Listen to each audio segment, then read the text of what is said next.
She wasn't supposed to survive that day. Pregnant, exhausted, with a toddler clinging to her back and a husband who denied her child was his, Isadora Mendez stumbled through the marketplace like a ghost no one wanted to see. No money, no home, no one to call.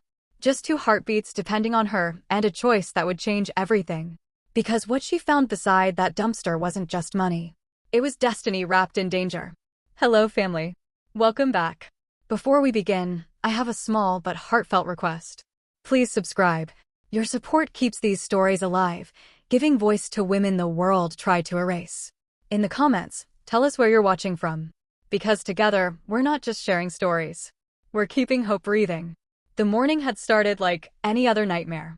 Isadora stood in the small kitchen of the house she had called home for 2 years, her hands trembling as she stirred a pot of beans. Her pregnant belly pressed against the edge of the stove, making every movement awkward and painful. On her back, tied with a worn shawl, her 2-year-old daughter Paloma whimpered softly, her tiny fingers gripping the fabric as if she knew something terrible was coming. The house was silent except for the sound of Isadora's breathing and the bubbling of the pot. Rafael, her husband, had left before dawn without a word. He hadn't looked at her in weeks, hadn't touched her in months. And when he did speak, his words were laced with venom and accusations that made her stomach turn. That child can't be mine. I haven't touched you in months. The lie had spread through the neighborhood like wildfire. Rafael had told everyone, his mother, his friends, the neighbors, that Isadora had been unfaithful. That the baby growing inside her belonged to another man. It didn't matter that it was a lie. It didn't matter that she had never looked at another man, let alone betrayed her vows. The damage was done. Her name was dirt. Her reputation was ashes. And his mother, Señora Carmina, had made sure Isadora felt every ounce of that shame. Carmina was a tall, sharp-featured woman with eyes like daggers and a tongue that could cut deeper than any blade. From the moment Isadora had married Rafael, Carmina had made it clear that she was not welcome. Your peasant blood, she would say with a sneer. You'll never be good enough for my son. Isadora had tried everything to win her over. She cooked Carmina's favorite meals, cleaned the house until it sparkled, stayed quiet when she wanted to scream. But nothing was ever enough. And now, with Rafael turning against her, Carmina had found the perfect excuse to destroy her completely. The front door slammed open, and Isadora jumped, nearly dropping the wooden spoon in her hand. Carmina stormed into the kitchen, her face twisted with rage. Behind her were 2 housemaids, their expressions nervous and uncertain. You, Carmina spat, pointing a bony finger at Isadora. You've been lying to this family long enough. Isadora turned, her heart pounding. Señora Carmina, please. I don't know what you're talking about. Don't play innocent with me, Carmina hissed. I found Rafael's phone this morning. I saw everything. The messages. The pictures. The lies. For a brief moment, hope flickered in Isadora's chest. Had Carmina finally discovered the truth about Rafael's affair with Valentina, the woman he had been sneaking around with for months? But that hope died the second Carmina opened her mouth again. You drove him to this, Carmina said, her voice rising. Your poverty. Your ugliness. Your cursed children. You made him look elsewhere because you're not woman enough to keep him. Isadora's breath caught in her throat. No, that's not true. It is true, Carmina shouted. And I will not let you destroy my son any longer. Get out. Get out of this house right now. Isadora's legs felt like they were made of stone. Please, Señora. I have nowhere to go. I'm 6 months pregnant. I have Paloma. Please, just let me stay until the baby is born. I'll leave after that. I promise. Carmina's face twisted into something cruel and cold. I don't care where you go. You could sleep in the gutter for all I care. Just get out of my sight. The maids hesitated, glancing at each other uncomfortably. But Carmina snapped her fingers, and they moved quickly, grabbing Isadora's few belongings from the corner of the room. A torn travel bag. A change of clothes. A small blanket for Paloma. That was all she had. That was all she had ever been allowed to have. Isadora tried to speak, to beg, to reason, but the words wouldn't come. Tears blurred her vision as she watched her life being thrown into a bag like garbage. Paloma began to cry, her small voice breaking through the chaos. Mommy, she whimpered. Mommy, what's happening? It's okay, baby, Isadora whispered, though her voice cracked. It's going to be okay. But it wasn't okay. And deep down, she knew it. The maids finished packing and handed the bag to Isadora. Carmina stood in the doorway, arms crossed, her expression unyielding.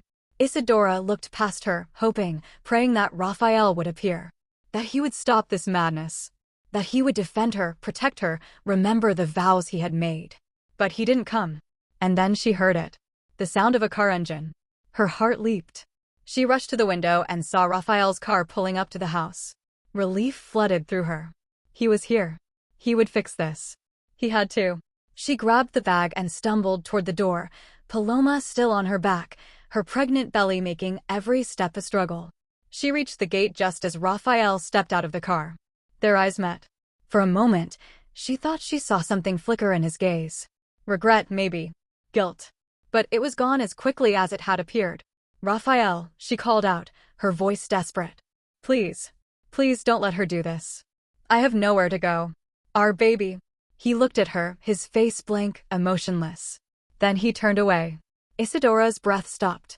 She stood frozen, watching as he walked past her, past the gate, past the life they had built together, as if she were invisible. As if she had never existed. The gate clanged shut behind him. The lock clicked into place. And just like that, she was alone. Isadora stood on the street, her body trembling, her mind unable to process what had just happened. Neighbors peeked through curtains and doorways, whispering, judging. She could feel their eyes on her, burning into her skin like brands. A woman called out from across the street. Desgraciata. Homewrecker. Another voice joined in. She got what she deserved. Isadora's knees buckled, but she forced herself to stay upright. She couldn't fall. Not here. Not in front of them. She adjusted the shawl holding Paloma, picked up the torn bag and began to walk. She didn't know where she was going. She just knew she couldn't stay. The sun climbed higher in the sky, beating down on her like a hammer. Her feet ached. Her back screamed in pain. Paloma's weight pressed down on her spine, and the baby inside her kicked hard, as if protesting the chaos. Isadora tried to focus on putting one foot in front of the other, but her vision kept blurring with tears she refused to let fall. She passed the plaza where she used to buy vegetables, the church where she had married Raphael, the corner where she had once laughed with him, back when he still smiled at her. Every street was a reminder of the life she had lost. By midday, she found herself in a part of the city she didn't recognize. The buildings were older here, crumbling and covered in graffiti. The streets were littered with trash, and the air smelled of rot and exhaust fumes. She stopped beside a rusted bench and sat down, her body giving out. Paloma's crying had turned into soft hiccups. Isadora unwrapped the shawl and held her daughter in her arms, rocking her gently. Paloma's face was red and swollen from tears, her tiny hands clutching at Isadora's torn dress. "I'm sorry, baby," Isadora whispered. "I'm so sorry." She reached into the bag and pulled out a small piece of bread she had saved from breakfast. It was all she had. She broke off a piece and gave it to Paloma, who ate it slowly, her eyes never leaving her mother's face. Isadora checked her pockets. 200 pesos. Barely enough for one meal. She had no phone. No one to call. Her cousin in the countryside had moved years ago, and she didn't know where. Her parents were gone. Her father had died when she was young, and her mother had remarried and moved to another city. They hadn't spoken in years. She was truly, completely alone. Hours passed. The sun began to set, painting the sky in shades of orange and red. The temperature dropped, and Isadora shivered. She had no coat, no blanket, nothing to protect her children from the cold. She stood up, her legs shaking, and began to walk again. She didn't know where she was going, only that she needed to find shelter before nightfall. Paloma had fallen asleep against her chest, her small body warm and trusting. Isadora held her close, whispering prayers she wasn't sure anyone was listening to. "Please, God. Please help us. I don't know what to do." She turned down a narrow alley, looking for somewhere safe to rest. The alley was dark and empty, lined with overflowing dumpsters and broken crates. The smell was overwhelming, but Isadora didn't care. She just needed to sit down. Just for a moment. And then she saw it. Beside one of the dumpsters, half hidden in the shadows, was an old stroller. It was rusted and broken, one wheel missing, and covered with a torn piece of cloth. At first, she thought it was abandoned trash. But something about it caught her eye. The cloth moved slightly in the breeze, as if there was something underneath. Isadora hesitated. Every instinct told her to walk away.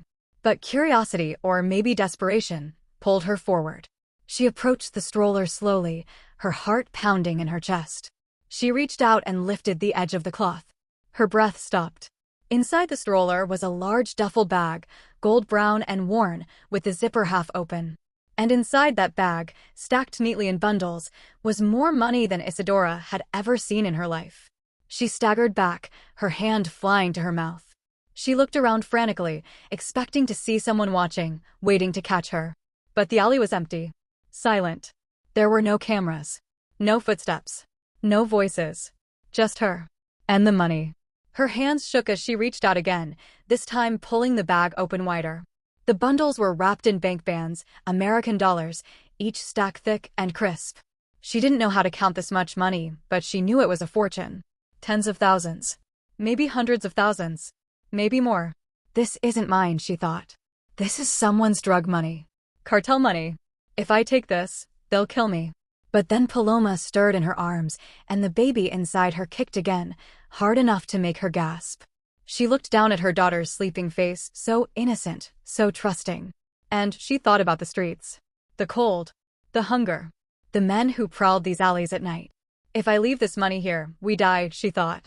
If I take it, maybe we die. But at least we'll have a chance. She made her decision. Isadora pulled the duffel bag out of the stroller and transferred the bundles into her torn travel bag, working quickly, her hands trembling. The bag was heavy, impossibly heavy, but she didn't care. She left the empty duffel and the stroller behind, hoping anyone who found them would think the money had already been taken by someone else. She slung the bag over her shoulder, then carefully balanced it on her head, the way women in her village used to carry water jugs. It was the only way she could manage the weight without dropping Paloma.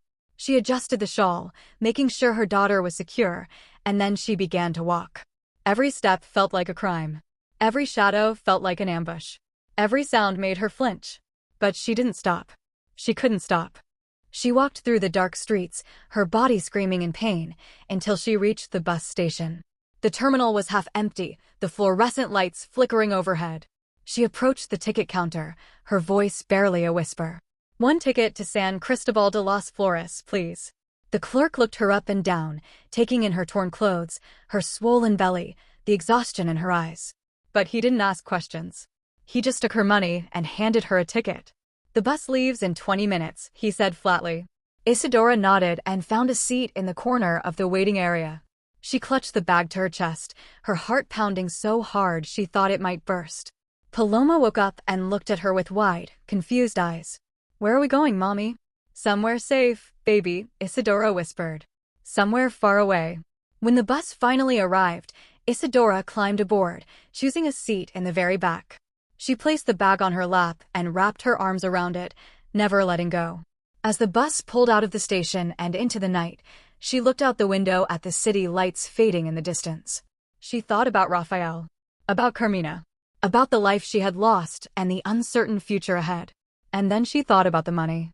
The dangerous, impossible, life-saving money. That night, Isadora Mendez made a silent vow. "If no one will save me, I will save myself."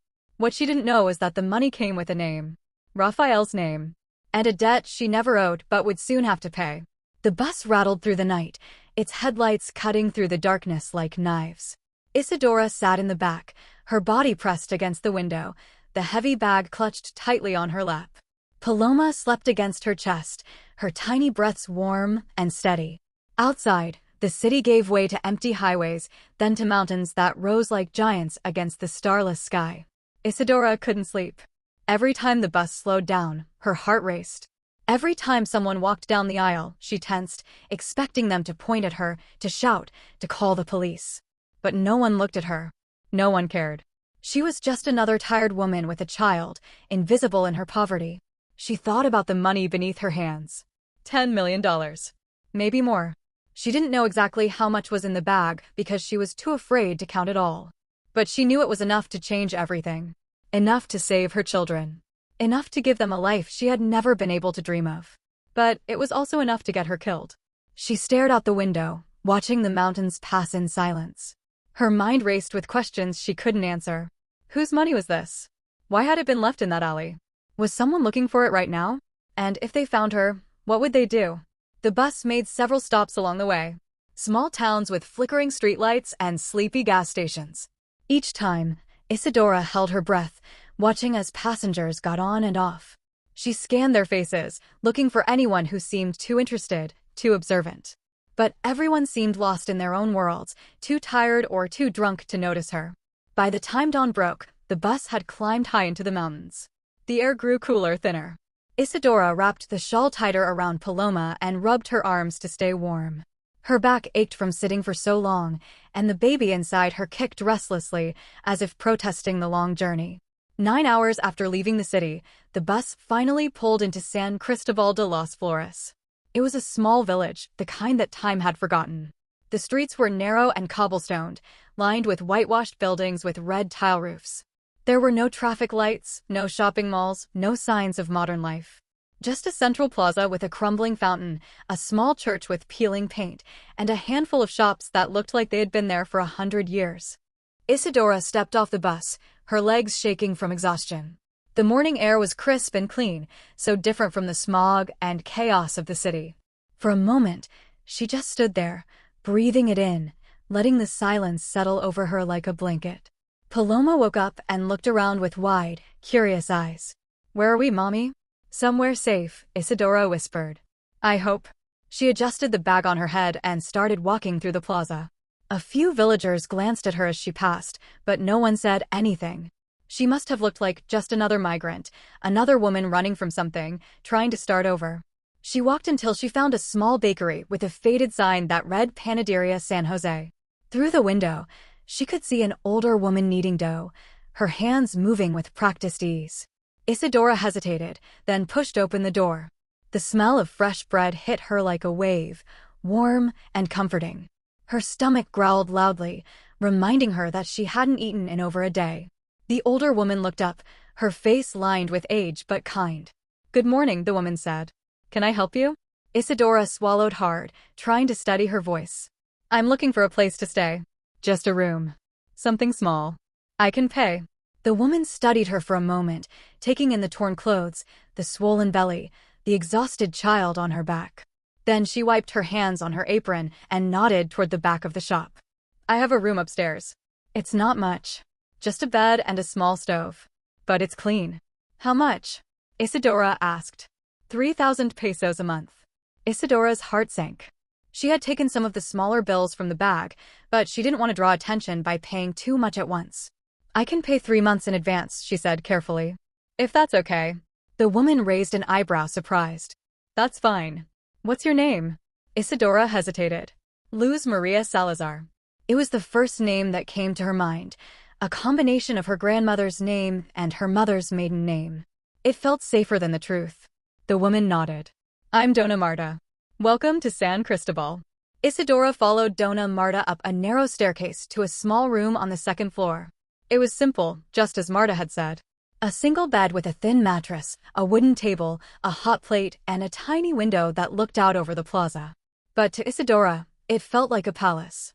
She paid Dona Marta in cash, counting out the bills carefully. Marta took the money without asking questions, which Isadora was grateful for. Once Marta left, Isadora locked the door, set the bag down in the corner, and collapsed onto the bed. Paloma climbed up beside her, her small body curling into Isadora's side. Isadora wrapped her arms around her daughter and finally, for the first time in 2 days, let herself cry. Not loud, broken sobs, but quiet tears of relief and fear and exhaustion. They had made it. They were alive. They were safe. For now. The first month in San Cristobal was the hardest. Isadora barely left the room except to buy food and water. She was terrified that someone would recognize her, that news of the missing money would reach even this remote village. She told Dona Marta and the few neighbors she met that she was a widow, that her husband had died in an accident, and that she had come here to start over. No one questioned her story. In a place like San Cristobal, people understood that everyone had secrets. As her belly grew larger, Isadora knew she needed to prepare for the birth. She couldn't go to a hospital. Hospitals asked for identification, records, insurance. So she found a midwife, an old woman named Senora Elena who had delivered half the babies in the village. Elena didn't ask for paperwork. She didn't ask for a last name. She just looked at Isadora's belly, felt the baby's position, and nodded. "You'll be fine," Elena said. "The baby is strong. So are you." 3 weeks later, on a cool October night, Isadora went into labor. The pain was worse than she remembered. It tore through her body in waves, relentless and overwhelming. Paloma sat in the corner of the room, her eyes wide with fear, as Senora Elena worked calmly, her hands steady and sure. "Push, Mija," Elena said. "Just a little more." Isadora screamed, her body shaking, and then she felt it. The release. The sudden, breathtaking relief. And then she heard it. A cry. Strong and loud and full of life. "It's a boy," Elena said, holding up the baby with a smile. Isadora reached out, tears streaming down her face, and Elena placed the baby in her arms. He was small and red and perfect. His eyes were closed, his tiny fists clenched, and when Isadora kissed his forehead, he quieted, as if he knew he was safe. She named him Mateo. The months that followed were a blur of sleepless nights and small miracles. Isadora learned to navigate life in the village, to blend in, to become just another face in the crowd. She used the money sparingly, taking only what she needed to survive. She bought clothes for the children, food for their table, medicine when Paloma got sick. But she never spent extravagantly, never drew attention. The rest of the money stayed hidden beneath the floorboards of her room, wrapped in plastic and cloth to keep it safe. As Mateo grew from a newborn to a smiling, babbling infant, Isadora began to notice the other women in the village. Women who carried bruises beneath their eyes. Women who flinched when their husbands raised their voices. Women who walked with their heads down, their spirits broken. She saw herself in them. The woman she had been just months ago. Helpless. Afraid. Invisible. And she made a decision. One Sunday after Mass, Isadora approached the village priest, Padre Domingo, a kind man with silver hair and a gentle smile. "Padre," she said quietly, "I want to help the women here. The ones who are suffering. Is there a way I can do that?" Padre Domingo looked at her with surprise and then with understanding. "We've been trying to start a women's shelter for years," he said. "But we don't have the funds. The church can barely keep the roof from leaking. What if I could help?" Isadora asked. The priest studied her carefully. "You're serious?" She nodded. "I don't have much, but I want to give what I can." Over the next few weeks, Isadora began making anonymous donations to the church. Small amounts at first, just enough to not raise suspicion. She told Padre Domingo that she had saved money from sewing clothes for neighbors, which was partly true. She had started taking in sewing work to earn legitimate income, to have a cover for the money she was really using. Within 6 months, the church had enough funds to renovate an old building at the edge of the village. It became Casa de Esperanza, House of Hope. It was a sanctuary for women who had nowhere else to go. Abused wives. Abandoned mothers. Girls who had been forced into marriage. They came with nothing, and Isadora welcomed them with open arms. She taught them to read, to sew, to cook, to start small businesses selling bread, candles, embroidered cloth. She helped them find their voices, their strength, their worth. And slowly, the women began to heal. Isadora never told them about the money. She never told them her real name. But they called her La Madrina, the godmother. And they loved her for the life she had given them. 2 years passed. Paloma started school. Mateo learned to walk, then to run. Isadora's life, though built on a foundation of secrets, felt stable. She had created something beautiful from the ashes of her pain. But the past, as it always does, came looking for her. It started with a rumor. A man had been asking questions in the plaza. A stranger from the city, tall and thin, with hollow eyes and desperate energy. He was looking for a woman. A pregnant woman who had disappeared 2 years ago. Dona Marta mentioned it to Isadora one morning while they were sorting bread. "Strange man came by yesterday," Marta said casually, asking about newcomers. "I told him I didn't know anything." Isadora's blood turned cold. "Did he say what he wanted?" Marta shrugged. "Just said he was looking for someone. Family trouble, I think." Isadora nodded, trying to keep her face calm. But inside, her heart was racing. That evening, she stood at the window of her room, watching the plaza below. And then she saw him. Raphael. He looked terrible. Thinner than she remembered, his clothes wrinkled and dirty, his face gaunt and unshaven. He walked slowly through the plaza, his eyes scanning every face, every doorway. Isadora stepped back from the window, her breath coming in short gasps. He had found her. She didn't know how. She didn't know why. But he was here. And everything she had built was now in danger. She called Paloma and Mateo to her side, kneeling down to look them in the eyes. "Listen to me very carefully," she said. "Tomorrow, you're going to stay inside. Don't open the door for anyone. Do you understand?" Paloma nodded, her face serious. Mateo, too young to understand, just smiled and reached for her hand. Isadora held them close, her mind racing. She had known this day might come. She had prepared for it in 1,000 different ways. But now that it was here, she felt the old fear creeping back in, the fear of the woman she used to be. But she wasn't that woman anymore. She had died on the streets of the city 2 years ago. And what had risen from those ashes was something Raphael could never break again. The next morning, Isadora woke early and dressed carefully.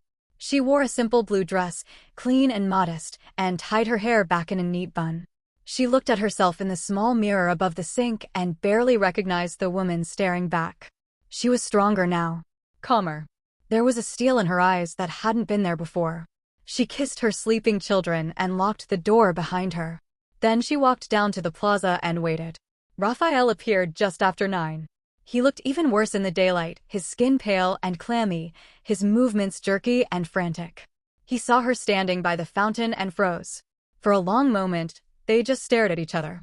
Then he walked toward her, his face a mixture of shock and something that might have been relief. "Isadora," he said, his voice hoarse. "I've been looking everywhere for you." She didn't move, didn't speak. He stopped a few feet away, as if afraid to get too close. "I know you're angry. I know I hurt you. But I need your help." Her voice, when it came, was quiet and steady.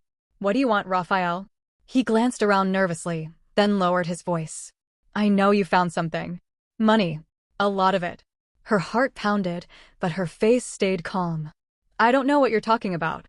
Don't lie to me," he hissed. "You were homeless. Pregnant. Desperate. And now look at you. Look at this place." He gestured toward Casa de Esperanza in the distance. "You built all of this from nothing?" "I'm not stupid, Isadora."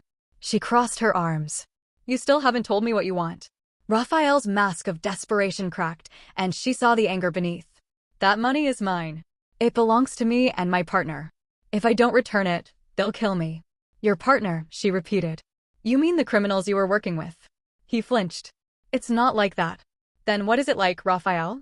Enlighten me." He ran a hand through his greasy hair, his eyes wild. "Mateo Cardenas. We were in business together. Laundering money. It was supposed to be my way out. My escape fund. I was going to take Valentina and disappear. Start over." Isadora felt a cold fury rising in her chest. "So you were planning to abandon me and your children long before you kicked me out." He didn't deny it. "But things went wrong. Mateo double-crossed me. He planted the money to make it look like I stole from the cartel. Now everyone thinks I'm the thief. I lost everything. The house. The business. Everything."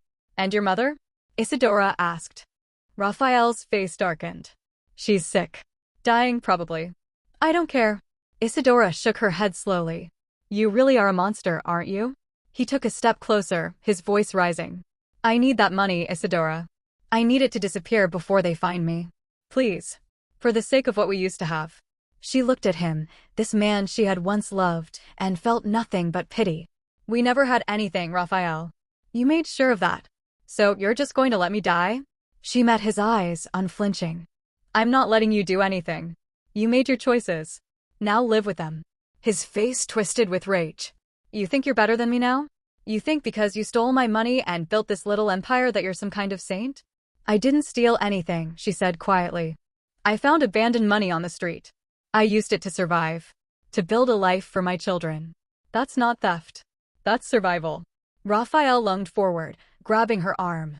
"Give me the money, or I swear I'll go to the police. I'll tell them everything." Isadora pulled her arm free, her voice like ice. "Then go. Tell them. Let's see who they believe. The desperate criminal on the run, or the woman who built a shelter for abused mothers." He stared at her, breathing hard, and she saw the moment he realized he had lost. 2 men appeared from across the plaza, security guards from Casa de Esperanza. Isadora had signaled them earlier, knowing this confrontation might turn violent. "Is everything all right, Senora Luz?" one of them asked. Yes, she said calmly. This man was just leaving. Raphael looked at the guards, then back at Isadora. His face crumpled. Please, he whispered. I'm begging you. She felt no satisfaction. No triumph. Just a deep, aching sadness. Goodbye, Raphael. The guards escorted him out of the plaza. He didn't fight. He just walked away, his shoulders slumped, a broken man. Isadora stood there for a long time, watching him disappear into the distance. Then she turned and walked back to her children. 3 days later, Isadora received a phone call. The number was unfamiliar, but something told her to answer. Hello? A woman's voice, weak and trembling. Is this Isadora Mendez? Her breath caught. Who is this? It's Nurse Gabriela. From Santa Maria Hospital. I found your old number in a patient's belongings. Senora Carmina Alvarez. She's here. She's very sick. Isadora closed her eyes. Why are you calling me? Because she has no one else. No money. No insurance. And she keeps asking for you. For a long moment, Isadora didn't speak. Then she said, I'll be there tomorrow. She didn't tell anyone where she was going. She left Paloma and Mateo with Dona Marta, kissed them goodbye, and took the first bus back to the city. The hospital was exactly as she remembered. Cold. Sterile. Smelling of disinfectant and death. Nurse Gabriela met her at the reception desk and led her to a room on the 4th floor. She's been in and out of consciousness, Gabriela said quietly. Diabetes. Kidney failure. She doesn't have much time. Isadora nodded and stepped inside. Carmina lay in the bed, her once sharp features now sunken and pale. Her hair, which had always been perfectly styled, was thin and gray. Tubes and wires connected her to beeping machines. When she saw Isadora, her eyes filled with tears. You came, she whispered. Isadora pulled a chair close to the bed and sat down. Yes, I came. Carmina's hand, frail and trembling, reached out. Isadora hesitated, then took it. I'm sorry, Carmina said, her voice breaking. I'm so sorry for everything I did to you. I destroyed you. I destroyed my son. I destroyed myself. Isadora said nothing. She just listened. I was cruel, Carmina continued. I was jealous. You were everything I never was. Kind. Strong. And I hated you for it. A tear slipped down Isadora's cheek. You almost killed me, Senora. You and Raphael. You threw me into the streets like I was nothing. I know, Carmina sobbed. And I've lived with that every day. Raphael is gone now. He's wanted by the police. I have no one. I'm dying alone. And I deserve it. Isadora squeezed her hand gently. No one deserves to die alone. Carmina looked at her, shocked. After everything I did, you still have mercy? Isadora took a deep breath. I forgive you, Senora Carmina. Not because you deserve it, but because I deserve peace. And holding on to hatred only poisons me. Carmina wept openly now, her frail body shaking. Thank you, she whispered. Thank you. Isadora stayed with her for hours, holding her hand, speaking softly.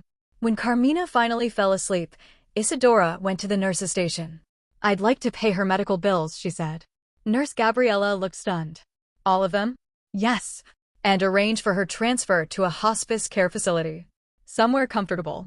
Gabriela nodded slowly. That's very generous. Isadora paid in cash, anonymously, and left before Carmina woke up. She never saw her again. 2 weeks later, Isadora heard the news. Raphael had been arrested trying to cross the border. The police had been tracking him for months. He was charged with money laundering, fraud, and conspiracy. Mateo Cardenas, his partner, had been captured separately in Panama. Both men were facing 15 to 20 years in prison. Isadora felt no joy, no relief, just a quiet sense of closure. A few days after that, 2 detectives came to San Cristobal asking questions. They had traced Raphael's movements and wanted to know if anyone had seen him. Isadora met them in the plaza, calm and composed. Yes, I saw him, she said. He came here looking for money. I told him I had nothing. He left. Did he mention anything about stolen funds? One detective asked. He said a lot of things, Isadora replied. But he was desperate. I didn't believe most of it. The detectives exchanged glances. And you are? Luz Maria Salazar. I run the women's shelter here. They wrote down her name and asked a few more questions. Then they left. No charges were ever filed against her. 5 years later, Casa de Esperanza had grown into 3 locations across the region. Over 500 women had passed through its doors. Over 200 children had been educated, fed, and loved. Isadora was invited to speak at conferences on women's empowerment. Journalists came to interview her. Local politicians praised her work. But she never told them about the money. She never mentioned Rafael or Carmina or the streets where she had almost died. She only spoke about transformation, about turning pain into purpose, about rising from ashes. One afternoon, as she stood on the balcony of Casa de Esperanza, watching children play in the garden below, Paloma came to stand beside her. "Mommy," Paloma said, "do you ever think about Papa?" Isadora looked at her daughter, now 10 years old, smart and strong. "Sometimes. Do you miss him?" Isadora shook her head. "No, Mija. I don't miss who he was. But I'm grateful for what losing him taught me." "What did it teach you?" Isadora smiled. "That I was always stronger than I believed. That forgiveness is not weakness. And that sometimes God removes people not to punish you, but to position you for something greater." Paloma thought about this for a moment, then nodded. That night, Isadora stood alone on the balcony, the stars bright above her. She thought about the woman she used to be. The woman who had been kicked out, humiliated, discarded like trash. And she thought about the woman she had become. She whispered into the night, a prayer of gratitude. "Thank you for the streets that almost broke me. Thank you for the pain that shaped me. Thank you for the strength I didn't know I had." Because the woman who was thrown away became the woman who saves others from the same fate. And that, she knew, was the greatest revenge of all.